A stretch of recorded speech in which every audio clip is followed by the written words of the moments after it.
আসসালামু আলাইকুম। কেমন আছেন সবাই? তো আজকে উঠলাম সকালে।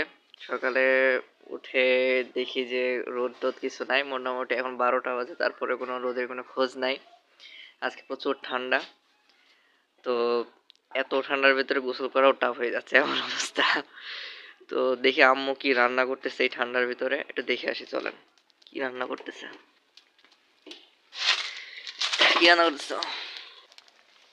আজকে দুপুরে রান্না হচ্ছে এই যে একেবারে টাটকা ফ্রেশ বৈথির শাক, সেই সাথে এই যে আলু দিয়ে বড়ি দিয়ে রান্না হচ্ছে, অলরেডি রান্না হয়ে গিয়েছে। আর সেই সাথে এই যে দুধ দুধ তো থাকেই প্রতিদিন।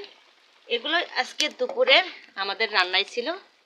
তো এই যে এই শাকটা এই শাকটার নাম হচ্ছে বৈথি শাক আমাদের ভাষায় বলে, আপনাদের এখানে কি বলে জানি না। এগুলো মূলত আপনার ওই যে সরিষা ক্ষেতের ভিতরে পাওয়া যায়।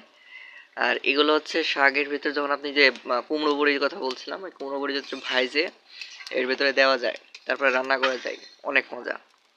তো আমার কাছে পার্সোনালি অনেক ভালো লাগে। তো এই আর কি। Bye bye. খোদা হাফেজ।